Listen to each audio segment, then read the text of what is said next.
Hello, live from London. This is BBC News.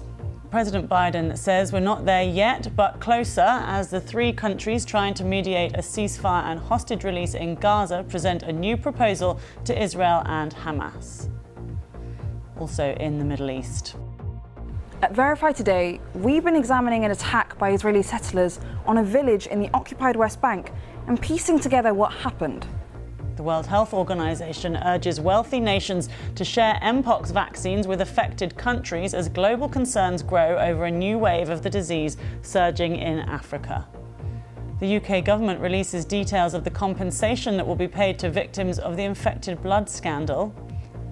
And the Duke and Duchess of Sussex are on a 4-day tour of Colombia, hosted by the country's Vice President, Francia Marquez.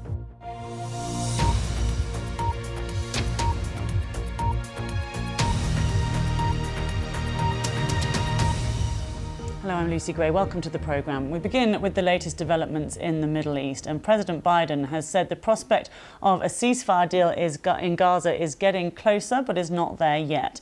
It comes after the US, Qatar and Egypt put forward a new proposal for a ceasefire and the release of the remaining Israeli hostages. Hamas reportedly have rejected the new conditions proposed. At the talks in Doha, the three mediators issued a statement on the second day of talks that suggested that the new proposal closes the remaining gaps. The talks have paused but will resume next week. Earlier, the UK's Foreign Secretary David Lammy said that he was told by Israeli ministers that they hope they're on the cusp of a deal over the war in Gaza.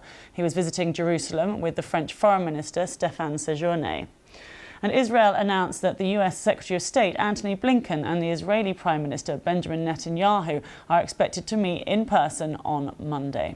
Meanwhile, the UN has described a deadly attack by Israeli settlers on a village in the occupied West Bank as horrific.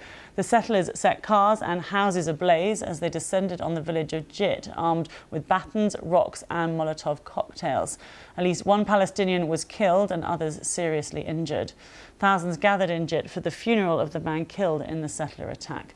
David Lammy condemned the violence as abhorrent. The scenes overnight of the burning and the torching of buildings, of the Molotov cocktails thrown at cars,